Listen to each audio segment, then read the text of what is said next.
일어나서 우리가 함께 예배하며 기도하며 다시 하루를 시작합니다. 오늘 하루 가운데 함께하여 주시고 말씀으로 시작하는 그 삶 가운데 주님 동행하여 주시옵소서. 이끄시는 그 하나님께 모든 것을 맡겨드리며 살아계신 예수님의 이름으로 기도합니다. 아멘. 네, 할렐루야, 반갑습니다. 오늘 아침에 저희 영상으로 홀리스타 진행하고 있는데요. 영상에 문제가 조금 생겨서 저희가 진행에 차질이 조금 있었어요. 이해해 주시고요. 하지만 그럼에도 불구하고 하나님의 은혜가 우리 가운데 함께 하실 줄 믿습니다. 오늘 하나님께서 우리에게 주신 말씀은 신명기 4장 1절에서 14절까지 말씀입니다. 신명기 4장 1절에서 14절까지의 말씀 제가 읽도록 하겠습니다. 이스라엘아, 이제 내가 너희에게 가르치려는 규례와 법도에 귀 기울이라. 그 말씀에 복종하라. 그러면 너희가 살 것이며 너희 조상들의 하나님 여호와께서 너희에게 주시는 그 땅으로 들어가 차지할 것이다. 내가 너희에게 명령하는 것에 더하지도 빼지도 말고 오직 내가 너희에게 주는 너희 하나님 여호와의 명령을 지키라. 너희가 여호와께서 바알볼에게 하신 일을 너희 두 눈으로 똑똑히 보았다. 너희 하나님 여호와께서 너희 가운데서 바알볼을 따르는 사람들을 하나도 빠짐없이 멸망시키셨다. 그러나 너희 하나님 여호와를 끝까지 붙들고 떠나지 않은 너희 모두는 지금까지도 살아있다. 보라, 내가 네 하나님 여호와께서 내게 명령하신 대로 너희에게 규례와 법도를 가르쳐 너희가 들어가 차지하게 될 그 땅에서 그대로 지키게 하려고 한다. 규례와 법도들을 잘 지키라. 이것으로 여러 민족들에게 너희의 지혜와 통찰력을 보여주게 될 것이다. 그들은 이 모든 규례들을 듣고 이 위대한 민족은 지혜롭고 통찰력 있는 백성이다라고 할 것이다. 우리가 기도할 때마다 가까이 다가오시는 우리 하나님 여호와처럼 자신들에게 가까이 다가오는 신이 있는 민족이 어디 있느냐? 또 내가 오늘 너희 앞에 둔 이 법도처럼 의로운 규례와 법도를 가진 민족이 어디 있느냐? 오직 스스로 삼가 조심해 너희 자신을 잘 살펴서 너희 눈으로 본 것들을 잊지 말고 너희가 살아있는 동안 너희 마음에서 떠나지 않게 하라. 그것들을 너희 자손들과 너희 자손의 자손들에게 가르치도록 하라. 너희가 호렙산에서 너희 하나님 여호와 앞에 섰던 그날을 기억하라. 그때 그분이 내게 말씀하셨다. 내 앞에 백성들을 모아 내 말을 듣게 하여라. 그들이 그 땅에서 사는 동안 나를 경외하는 것을 배우고 그 자녀들에게도 가르치도록 말이다. 너희가 가까이 나와서 산기슭에 섰는데 거기에 하늘까지 불이 붙었고 먹구름과 짙은 어둠이 드리웠다. 그때 여호와께서 불 속에서 너희에게 말씀하셨다. 너희는 말씀하신 소리를 들었지만 아무것도 볼 수 없었다. 오직 음성뿐이었다. 여호와께서 너희에게 그분의 언약 곧 그분이 너희에게 따르라고 명령하시고 두 돌판에 새기신 그 십계명을 선포하셨다. 그리고 그때 여호와께서 내가 너희가 요단강을 건너가서 차지할 그 땅에서 어떤 규례와 법도를 따라야 할지 너희에게 가르쳐 주라고 지시하셨다. 아멘. 제가 기도하겠습니다. 사랑하는 주님, 이 시간 하나님의 말씀 우리와 함께 나누려고 합니다. 이 말씀 가운데서 하나님의 음성을 듣고 깨닫고 깨닫는 대로 살아갈 수 있는 용기를 허락하여 주시옵소서. 사랑하는 예수님의 이름으로 기도합니다. 아멘. 문명이 발달하면서 굉장히 삶이 편해졌죠. 우리 사는 것이 점점 어렵다 이야기하지만 실질적으로 절대적인 삶의 가치는 굉장히 올라갔다는 것을 누구나 다 인정할 겁니다. 하지만 삶은 편해졌지만 뒤늦게 깨닫는 사실 몇 가지가 있는데요. 문명은 우리를 편하게도 만들기 하지만 또 소중한 것을 쉽게 잃어버리게 한다라는 사실입니다. 가장 쉬운 예로 우리가 많이 사용하고 있는 휴대폰이 있어요. 휴대폰은 굉장히 우리를 편해지게 만들어줬습니다. 휴대폰으로 인해서 우리는 굉장히 편안하고 쉬운 삶을 살아갑니다. 근데 한 가지 아쉬운 건 이 휴대폰이 생기면서 많은 사람들이 게을러지기 시작하고 나태해지기 시작했다라는 거예요. 그리고 가장 아쉬운 것은 약속에 대해서 휴대폰으로 인해서 점점 경시하기 시작한다라는 거예요. 예전에는 딱 아침이나 전날 약속을 하면 그냥 약속 그대로 지켰어야 했거든요. 근데 이제는 약속을 알릴 수 있는 방법, 그러니까 내가 좀 늦게 간다라고 이야기할 수 있는 방법이 생기면서 우리는 굉장히 쉽게 약속을 어기게 됩니다. 약속이 늦더라도 문자 하나 가고 있어 한마디만 보내면 된다라는 생각을 하면서 약속에 대해서 굉장히 소중하게 여기지 않는 시대가 되어버린 것이죠. 편해졌지만 소중한 것을 잃어버린 거예요. 그 소중한 것이 하나씩 사라지면서 사회는 더욱더 각박해지기 시작할 겁니다. 오히려 편안함에게 우리의 소중함이 먹혀버리는 이상현상이 일어나는 것이죠. 여기서 한 가지 알 수 있는 법칙이 있는데요. 약속을 지킬 수 있는 사람만이 편안함을 올바르게 누릴 수 있다라는 것입니다. 그렇지 않다라면 편안함이 우리에게 주는 것은 이익이기보다는 어떻게 보면 더 소중한 것을 빼앗아가는 일일 수 있는 것이죠. 어떻게 보면 오늘 말씀이 바로 더 좋은 것을 누리기 위해서 약속이 얼마나 소중한지에 대해서 우리에게 이야기해 주는 말씀이 아닌가 싶습니다. 신명기 4장 1절과 2절 말씀인데요. 제가 읽을게요. 이스라엘아, 이제 내가 너희에게 가르치려는 규례와 법도에 귀 기울이라. 그 말씀에 복종하라. 그러면 너희가 살 것이며 너희 조상들의 하나님 여호와께서 너희에게 주시는 그 땅으로 들어가 차지할 것이다. 내가 너희에게 명령하는 것에 더하지도 빼지도 말고 오직 내가 너희에게 주는 너희 하나님 여호와의 명령을 지키라. 오늘 말씀의 장면에서 이스라엘 사람들이 이제 가나안 땅에 들어가기 직전입니다. 지난 40년의 혹독한 시간들을 다 보내고 이제 꿈에 그리던 그 땅에 들어가기 직전인 것이죠. 근데 그 땅에 들어가려는 그 순간 하나님께서 이스라엘 백성들에게 요구하고 있는 것이 있어요. 그게 바로 약속을 지키라라고 이야기하고 있는 것이죠.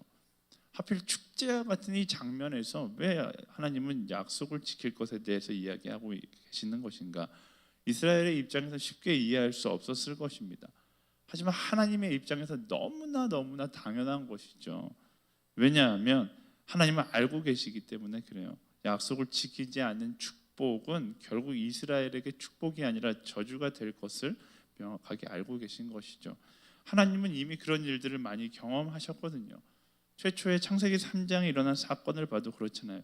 약속을 지키기를 강조하시던 하나님의 모습을 창세기 3장을 묵상하면 쉽게 이해할 수 있습니다. 하나님께서 세상을 창조하시고 사람을 창조하신 후에 한 가지 약속을 해요. 여러분 잘 알고 있는 선악과를 먹지 말라라는 약속을 합니다. 근데 그들은 약속을 지키지 못해요. 그들이 맞이한 결과는 낙원이었지만 오히려 그 낙원 가운데 두려움에 떠는 인생이 되어 버린 것입니다. 내가 얼마나 좋은 땅에 머무는가가 중요한 것이 아니라 내가 하나님의 약속 안에 머무는가가 그 땅이 축복의 땅이 되는 것인가, 그 땅이 저주의 땅이 되는 것인가를 결정짓는 것이죠. 그리고 그 안타까움을 반복하고 싶지 않으시는 하나님께서 그 사랑의 눈으로 이스라엘을 바라보시고 사랑의 권면으로 약속을 지키라고 말씀하고 계시는 것이죠. 이스라엘 민족 축복의 땅 가나안 땅 앞에 서 있습니다. 이제 그 땅에 들어갈 날만을 기대하고 있었어요. 흥분했겠죠. 하지만 이스라엘 백성을 너무나 하나님께서 사랑하셨기 때문에 그 땅에 들어가기 이전에 그 땅에 들어가기에 합당한 약속을 지키는 사람이 되라라고 말씀하고 계시는 거예요. 하나님의 이 권면, 이 명령은 아무리 명령되어도 부족하지 않습니다. 한번 여러분들이 생각을 해보세요. 여러분들이 이제 자라서 이제 결혼을 하고 가정을 꾸몄는데 첫째 아들을 낳았어요. 첫째 아들을 동물원에 놀러를 보냈는데 그날 밤 뉴스를 보니까 동물원에서 한 아이가 차에서 뛰어내려서 사자를 만지고 있다가 사자에게 물려 죽었다라는 이야기가 나오는 거예요.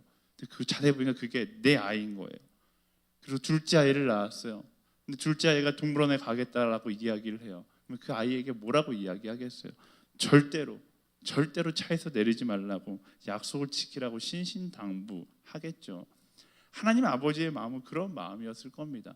정말로 우리를 사랑하기 위해서 약속을 지키라라고 말했는데 끊임없이 그 약속을 지키지 않는 과거의 세대들을 바라보면서 또 이스라엘 민족을 바라보면서 이야기하시는 것이죠. 약속을 지켜야 한다.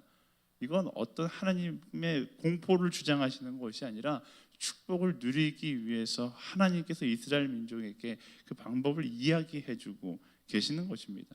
그래서 오늘 말씀은요, 그 사랑의 마음이 가득한 하나님의 바로 약속을 강조하는 메시지로 가득합니다. 3절에서 5절까지 말씀 읽어볼까요? 너희가 여호와께서 바알보올에서 하신 일을 너희 두 눈으로 똑똑히 보았다. 너희 하나님 여호와께서 너희 가운데서 바알보올을 따른 사람들을 하나도 빠짐없이 멸망시키셨다. 그러나 너희 하나님 여호와를 끝까지 붙들고 떠나지 않은 너희 모두는 지금까지도 살아있다. 보라, 내가 내 하나님 여호와께서 내게 명령하신 대로 너희에게 규례와 법도를 가르쳐 너희가 들어가 차지하게 될 그 땅에서 그대로 지키게 하려고 한다. 모세를 통해서 하나님은요 이스라엘 민족에게 협박에 가까운 이야기를 하고 계세요. 약속을 지키지 않은 사람들이 어떻게 되었는지 아냐? 보았지 않았느냐? 결국 멸망했다. 너 봤잖아. 지켜야 한다라고 이야기하고 있는 것입니다. 계속해서 반복해서 이야기하고 있지만 이건 협박이나 잔소리처럼 들릴 수 있겠지만 결국 하나님의 사랑이 깊이 담겨져 있는 하나님의 명령이다라는 사실을 우리는 기억해야 합니다. 이스라엘을 향한 하나님의 명령은요 오늘 우리에게도 그대로 적용돼요. 그래서 말씀은 어떻게 보면 너무나 어려운 것을 우리에게 요구하는 것처럼 보일 수 있지만 하나님의 말씀 속에 숨겨져 있는 하나님의 사랑을 우리가 느낄 수 있어야 하는 것입니다. 어떻게 보면요 오늘을 살아가는 우리가 가나안 땅에 들어가는 이스라엘 백성보다 훨씬 더 큰 축복을 누리며 살아가는 사람입니다. 그렇다면 하나님의 말씀은 여전히 우리를 향해서 계속되고 있겠죠. 더하면 더했지 덜하지 않을 거예요.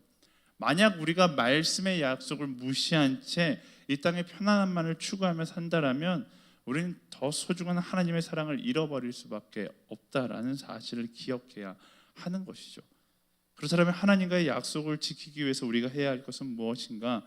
8절부터 10절까지 말씀 함께 읽어볼까요? 8절부터 10절. 또 내가 오늘 너희 앞에 둔 이 법도처럼 의로운 규례와 법도를 가진 민족이 어디 있느냐? 오직 스스로 삼가 조심해 너희 자신을 잘 살펴서 너희 눈으로 본 것들을 잊지 말고 너희가 살아있는 동안 너희 마음에서 떠나지 않게 하라. 그것들을 너희 자손들과 너희 자손의 자손들에게 가르치도록 하라. 너희가 호렙산에서 너희 하나님 여호와 앞에 섰던 그날을 기억하라. 그때 그분이 내게 말씀하셨다. 내 앞에 백성들을 모아 내 말을 듣게 하여라. 그들이 그 땅에서 사는 동안 나를 경외하는 것을 배우고 그 자녀들에게도 가르치도록 말이다. 아멘. 하나님께서 모세를 통해서 약속을 지키기 위해서 해야 하는 것들에 대해서 이스라엘 민족에게 이야기하고 있는 장면인데요. 첫 번째는 알아야 하는 것입니다. 무엇을 알아야 하는가? 당연히 약속이 무엇인지 알아야 하는 것이죠. 약속을 지키려면 상대가 어떤 사람인지 알아야 되고 어떤 약속을 이야기하고 있는지 알아야지만 그 약속을 지킬 수 있는 것입니다. 상대가 누군지도 모르고 상대가 이야기하고 있는 약속이 뭔지도 모른다라면 그 약속 자체를 기억하지 못할 수밖에 없는 것이죠. 우리는 하나님과의 약속을 막연하게 아는 것이 아니라 구체적으로 알아가는 사람이 될 수 있어야 하는 것입니다. 그래서 우리가 말씀을 펼쳐들고 말씀을 묵상해야 하는 것이고 말씀과 가까이 하는 삶을 살아가야 하는 것입니다. 말씀과 나와의 거리를 줄일 수 있는 우리가 되기를 예수님의 이름으로 축원합니다. 그래서 말씀을 가지고서 살아가기 위해서는 우리가 말씀을 묵상해야 되고 말씀 가운데로 나아가는 것이 먼저 되어야 하는 것입니다. 말씀조차 읽지 않고서 내 삶 가운데서 하나님과의 약속을 지킨다? 이건 말이 안 되는 이야기죠. 여러분의 삶의 자리에서 말씀을 펼쳐들고 그 하나님과의 약속을 하나씩 하나씩 곱씹어 나아가는 시간들을 갖게 되기를 소망합니다. 두 번째는요, 너무나 당연한 이야기지만 그 약속을 지켜야 하는 거예요. 약속을 알기만 하고 지키지 않는다면 아무런 의미가 없는 것이죠. 마태복음 21장의 두 아들의 비유를 보면 이런 이야기가 나와요. 아버지가 두 아들에게 포도원 가서 일을 좀 해달라고 이야기합니다. 첫째 형이 일단 쿨하게 알았다 가서 일하겠다라고 이야기하고요. 둘째는 약간 소심해서 그런지 싫어요 하고 아버지에게 화를 내고 근데 화를 내고서 그냥 멈춥니다. 근데 결론은 어떻게 되는가? 어떻게 보면 첫째는 나가지 않고 둘째는 하루 종일 고민하다 결국 일하러 나가게 됩니다. 예수님은 소심했지만 일하러 나간 둘째 아들이 첫째 아들보다 더 낫다라고 이야기해요. 이유는 간단하죠. 지켰기 때문에 그래요. 아는 것은 중요하지 않습니다. 말씀을 깨달아 알았다라면 그 깨달은 것을 지키는 삶을 살아갈 수 있어야 하는 거예요. 많은 사람이 깨달은 것을 말씀이 내 것이 되었다라고 착각합니다. 깨달은 것을 약속을 지킨 것이라고 착각해요. 하지만 깨달은 것은 약속을 지킨 것이 아니라 알매 수준에 머물러 있는 거예요. 더 중요한 것은 깨달은 대로 살아갈 수 있는 우리가 되어야 하는 것입니다.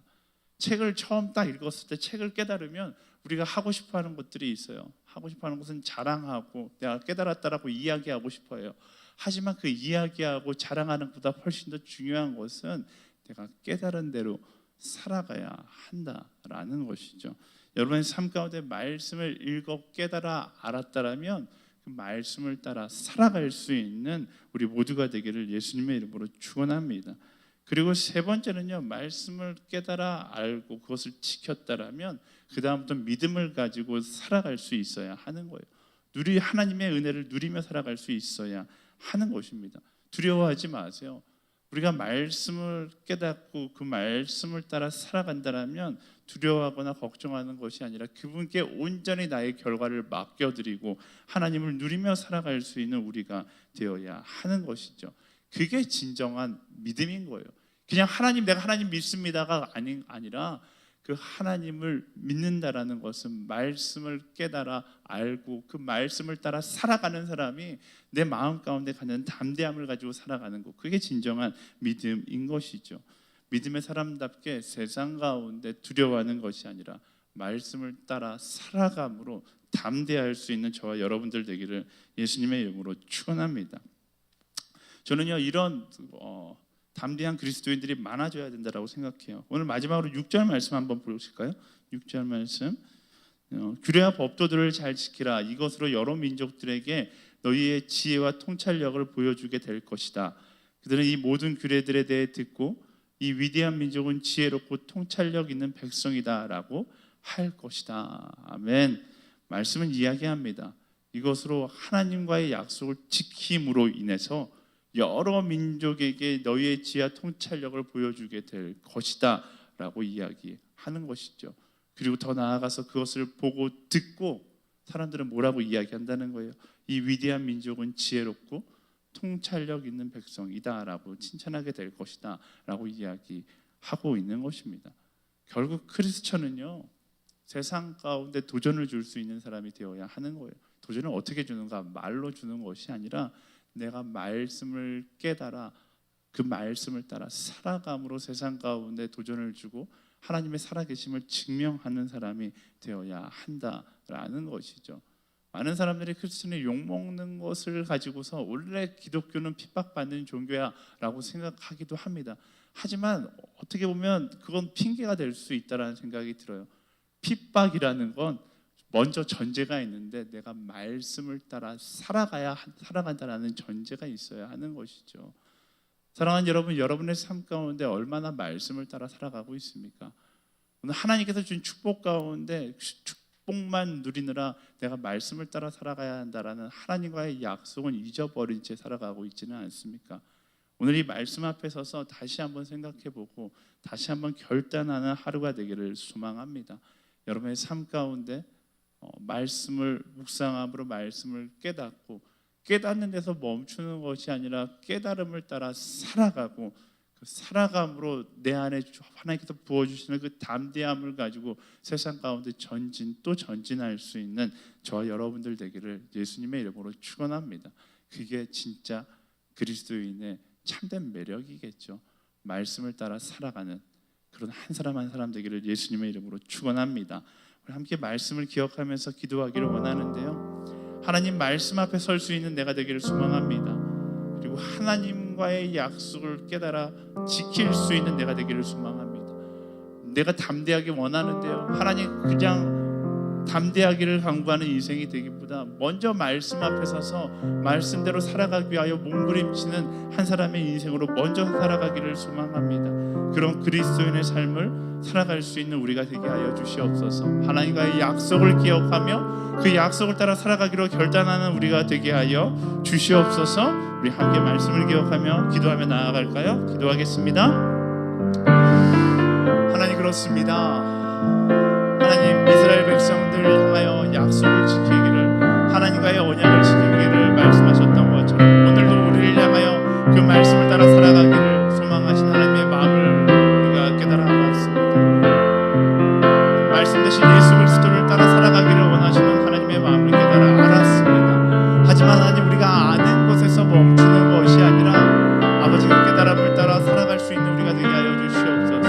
오늘 하루 말씀을 펼쳐들고 내게 주신 하나님의 음성을 듣고 나에게 가라는 하나님의 방향을 듣고 아버지 그 방향을 향하여 담대하게 나아갈 수 있는, 그리고 그 담대함 가운데 내게 부어주신 하나님의 평안함을 경험하는 믿음의 사람의 삶을 살아갈 수 있도록 인도하여 주시옵소서. 두려워하지 않게 하시고 내게 준 참된 평안을 누리며 나아갈 수 있는 믿음의 사람이 될 수 있도록 역사하여 주시옵소서. 주가 주시는 참된 평안을 경험하기를 소망합니다. 하나님께서 주시는 참된 평안을 경험하게 되기를 소망합니다. 아버지, 우리가 두려워하지 않기 위하여 먼저 말씀 앞에 서고 아버지 그 말씀을 따라 살아가기로 결단하는 우리가 될 수 있도록 인도하여 주시옵소서. 이끄신 하나님께 우리의 마음을 드리며 나아갑니다. 세우신 하나님께 우리의 마음을 드리며 나아갑니다. 나의 마음이 온전히 하나님을 구하고 하나님 예수 그리스도를 따라 살아가는 마음이 될 수 있도록 인도하여 주시옵소서. 역사하시는 하나님께 모든 것을 맡겨드리며 나아갑니다. 이 시간 우리 한 번 더 기도할 때 우리 한국 교회와 이 땅의 그리스도인들을 위해 함께 기도하기를 원합니다. 이 어려움 가운데 우리가 다시금 뒤돌아봐야 하는 것은 내가 얼마나 말씀을 쫓아 살아가고 있었는가이죠. 오늘도 우리에게 약속을 지키라고 말씀하시는 그 하나님의 명령 앞에 우리는 말씀 대신 예수 그리스도를 얼마나 쫓아 살아가고 있는 그리스도인일까? 하나님, 이 시기에 한국교회가, 한국의 그리스도인들이 주님 앞에 엎드려져서 다시금 나의 가는 길을 수정하고 나의 뜻을, 나의 야망을 위해 살아가는 것이 아니라 말씀 대신 예수 그리스도를 따라 살아가는 자들이 되게 하여 주시옵소서. 예수 그리스도를 바로 보여주는 한국교회가 되게 하여 주시옵소서. 이 땅의 교회와 이 땅의 그리스도인들이 주님 앞에 나와 무릎을 꿇고 회개하고 다시금 주님을 따라 살아가기로, 다시금 그 언약의 백성의 길을 걸어가기로 고백하며 결단하는 한국교회와 그리스도인들이 되게 하여 주시옵소서. 우리 교회와 그리스도인들을 위하여 함께 간절히 기도하며 나아가도록 하겠습니다. 기도하겠습니다. 살아 역사하신 하나님, 한국교회를 불쌍히 여겨주시옵소서. 이 땅의 이 시기를 불쌍히 여겨주시옵소서. 특별히 한국교회와 이 땅의 그리스도인들을 위해서 기도하며 나아갑니다. 아버지, 우리가 어디로 나아가고 있었는지를 주님 명확하게 깨달아 알게 하여 주시고 하나님께서 기뻐하시지 않는 방향으로 그저 축복에 아버지 눈이 멀어서 우리가 옳지 않은 길로 가고 있다면 주님 돌아설 수 있게 하여 주시옵소서. 아버지, 하나님께서 주시는 말씀을 붙잡고 말씀이 이끄는 그 길을 향하여 나아갈 수 있는 우리가 되게 하여 주시옵소서. 성령과 동행하며 성령께서 이끄시는 그 방향을 향하여 나아갈 수 있는 믿음의 사람이 될 수 있도록 역사하여 주시옵소서. 아버지, 믿음의 한국교회가 되게 하여 주십시오. 하나님 말씀을 쫓아 살아가고 말씀을 따라 살아가며 예수 그리스도를 바로 보여줄 수 있는 한국교회와 그리스도인들이 되기를 주님 소망하오니 주님 회복시켜 주시고 인도하여 주시옵소서. 이끄신 하나님께 모든 것을 맡기며 나아갑니다. 지으신 하나님께 모든 것을 맡기며 나아갑니다. 주님 홀로 받아주시고 이 땅의 그리스도인들과 이 땅의 교회가 다시금 주님을 바라보며 하나님께서 기뻐하는 한 걸음 한 걸음을 내릴 수 있도록 인도하여 주시옵소서. 살아 역사하신 하나님, 오늘 말씀 가운데 우리에게 주시는 하나님의 음성을 듣게 하여 주십시오. 그리고 듣는 데서 멈추는 것이 아니라 깨달아 알았다라면 그것을 따라 살아가는 우리가 되게 하여 주시옵소서. 이스라엘 민족에게 아버지 언약을 지킬 것을 말씀하셨던 것처럼 우리가 말씀 대신 예수 그리스도를 바라보고 예수 그리스도와 함께 이 시대의 작은 예수로 살아갈 수 있는 한 사람 한 사람이 되게 하여 주시옵소서. 이 시대의 한국교회와 한국의 그리스도인들을 위해서 기도합니다. 우리가 정말로 올바른 길을 향하여 가고 있었는가? 하나님의 말씀을 따라 가고 있었는가? 이 시기 가운데 다시 한번 생각하게 하시고 그렇지 않다라면 회개하고 하나님께서 기뻐하시는 그 길로 돌아갈 수 있는 우리 한국교회와 그리스도인들이 되게 하여 주시옵소서. 이 어려운 시기 가운데 하나님의 음성에 더욱더 민감하게 반응하는 우리가 되게 하시고 주님께서 말씀하실 때 아멘으로 화답하며 그 말씀을 따라 살아가는 우리 한 사람 한 사람들 될 수 있도록 인도하여 주시옵소서. 오늘도 나의 삶이 주님 말씀 따라가게 되기를 소망합니다. 아버지, 그렇게 살게 하실 하나님께 나의 삶을 맡겨드리며 살아계신 예수 그리스도의 이름으로 간절히 기도드립니다. 아멘. 우리 계속해서 있는 자리에서 우리 함께 기도하며 나아가도록 하겠습니다.